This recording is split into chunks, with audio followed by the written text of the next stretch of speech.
This would be a huge mistake for the Dallas Mavericks. In this upcoming draft, we are projected to have either the 11th or the 12th overall pick, and one player who is projected to fall around that time would be Collin Murray Boyles, the 6'8" power forward out of South Carolina. And by no means is Collin a bad player. Many teams would be happy to have a lockdown defender who is seen as one of the better defenders in this upcoming draft. And as we all know, defense wins championships, so why would he be a mistake for the Mavericks? Well, we already have a lot of forwards, a lot of centers, and to add another one when we know our primary need is a point guard would be kind of counterproductive for the Mavericks. However, there is a lot of upside into drafting Collin, so in this video, we're going to take a look at Collin Murray Boyles, see how well he played in college, what are his strengths and weaknesses, and whether or not it would be a mistake for the Mavericks to draft him. But how's it going, everybody? My name is Marcel Martin. This is Mavs Digest, bringing you the latest news on everything Mavericks related.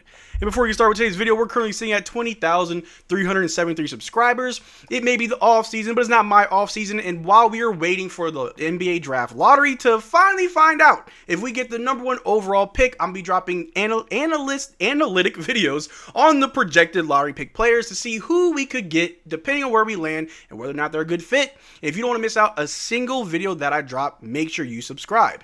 But like I said, if the Dallas Mavericks are looking for a point guard, then maybe Collin Murray Boyles isn't what we need, but he's still a good player. And if there's no good point guards available, although I'd argue there should be any good point guard around that 11th pick, but if we were to fall to the 11th overall pick and Collin Murray Boyles still available, why should the Dallas Mavericks pick him when we have PJ Washington? And Collin is drawing comparisons to Draymond Green and Julius Randle, and those are some pretty good comparisons. And like I said, he is seen as honestly one of the better defenders in his upcoming draft. Some say that only Cooper Flagg is a better defender than Collin Murray Boyles. I'd argue that Collin is the best defender in the draft, but by no means is he a bad pick, just may not be the best fit. But like we've said in many other videos, if you are down to choosing the best player available versus the player that fits you best, if you have a high draft pick, why not go out and get the better player and adjust in the free agency?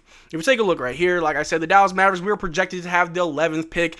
On Tankathon, I've messed around with it a few times. Sometimes I get top 4, sometimes I'm down there at the very bottom. But the players that are projected to fall around that, like I said, the number 11th overall pick, Collin Murray Boyles, the 6'8" forward out of South Carolina. So let's go take a look at his summary. Murray Boyles operates like a defensive savant the way he locks down every position, uses his ninja quick hands to swipe at the ball, and inhales rebounds. He's a special defensive presence, and offensively, he's a bulldozer finisher with the playmaking feel. Improving his jumper would move him out of tweener territory and into all-star status, which is very nice. I've already taken a look at his strengths and weaknesses, and I do like Collin Murray Boyles. If we didn't have PJ Washington, if we were still relying on Maxi Kleber as our starting power forward, yes, I'd be like, get this guy by all means, by any means necessary. If you got to trade up to get him, you definitely do it. But we do have PJ Washington, who's been great for the Dallas Mavericks. He's been a great defender and rebounder.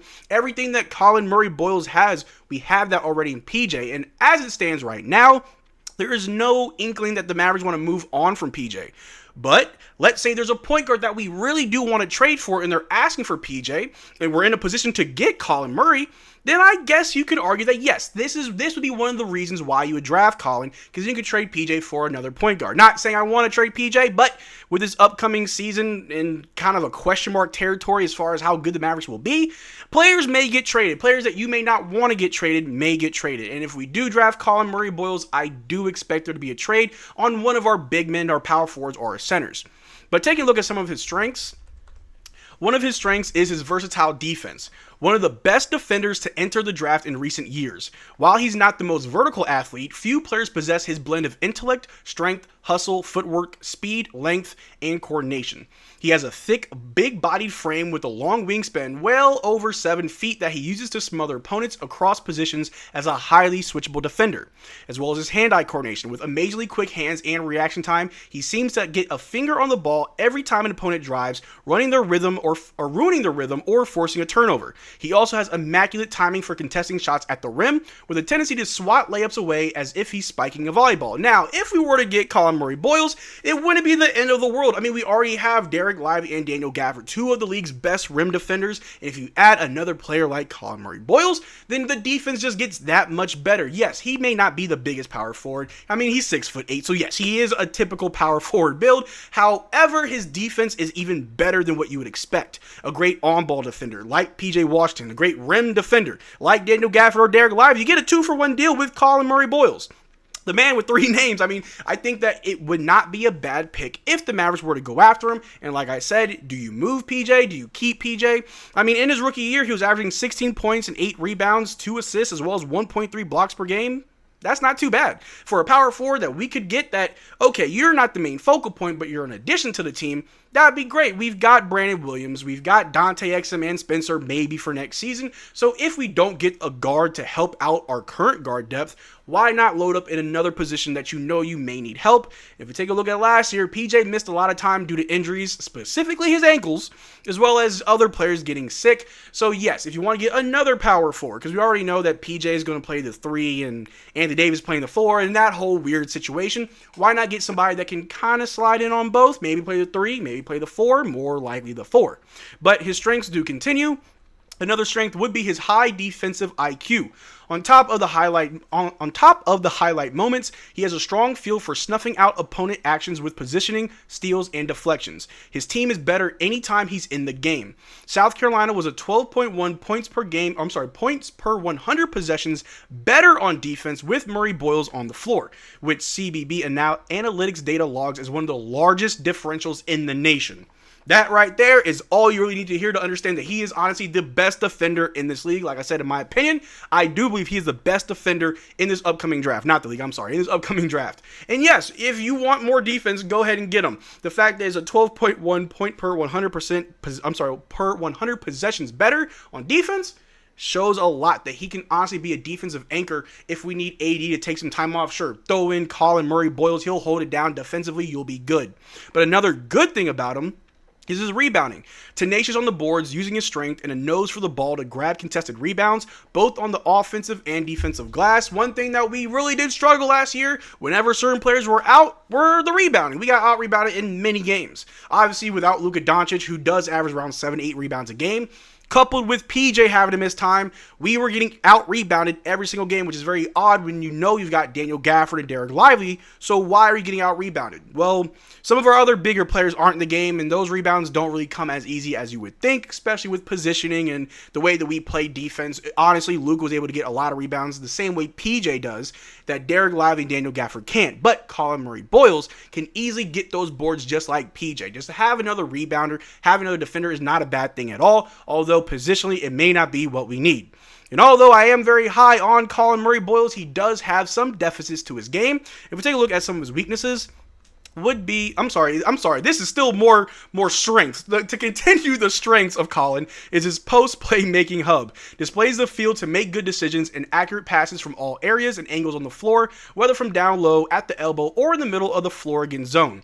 As a willing screener, he would make for a great short role playmaker in the NBA, especially if he's paired with a dynamic guard, and that's why he draws the comparisons to Draymond Green, because Draymond Green on the Warriors is used in that same exact way. So yeah, you're kind of getting a PJ, you're kind of getting a Draymond. I'm not too mad at it. And another strength that he has is his interior scoring. With brute strength to muscle through defenders, he also displays smooth footwork and the aptitude to contort himself for skilled finishes. He has soft touch on his hook shots and layups. He could also be used to beat mismatches from the post, but he'll primarily play off others, rolling off screens, cutting when he sees an opening, and attacking the glass for second chances. Doing all the small things, all the nitty-gritty things on offense that you definitely want. I'm all for it. But like I said, he does have some deficiencies, not that many. One of the concerns is his shooting. Currently a liability from outside, and he wasn't a good shooter in high school either. So it's purely a bet on touch that he figures out that part of his game because the results have not come yet from the field or from the line. So being a liability, extending your range isn't that bad on the Dallas Mavericks, especially when we know how to hide those deficiencies and highlight your strengths. No way would we ever put him on the perimeter to try to get a closeout 3 or someone drives to the lane, kicks it out to the corner to Collin. yeah, don't shoot a three. You're not Dwight Powell. But in all seriousness, if you can't space the floor, if you can't shoot the three ball, if you're a liability on the free throw line, attack the basket. Play in the post, do a little hook shot, attack the basket, lay up, dunk, do whatever you need to do on offense, and you're totally fine. If that's your one dimension on offense, but on defense, there's so much more to your game, that's not really a deficiency. That's more a defining feature on who you are as a basketball player. But another thing that he also has not working for him is his tweener size. Fit will matter significantly since he is not especially tall or explosive, and he hasn't proven he can shoot. And this matters on defense, since he isn't large enough to be a full-time defender against bigs and isn't a traditional rim protector, and that will come with time. I'm not too worried about Collin's size being seen as a tweener size. I think that's just something that happens once you get in the NBA, once you actually get a feel for playing at that level, you start to put on some muscle, you start to gain a little bit of weight, and you can really flourish in your role. I use Giannis as a perfect example, as someone who joined the NBA as a very small size and had to actually bulk up to actually be a threat down low. I truly do believe that Collin Murray Boyles will have a good career, and if the Dallas Mavericks were to get him, he could definitely fit. But it's not a need that we have. If we were to draft Collin because he's the best player available, then I would be worried about our other forwards and maybe a center or two on where they're going, as we still need a point guard, specifically a playmaking point guard.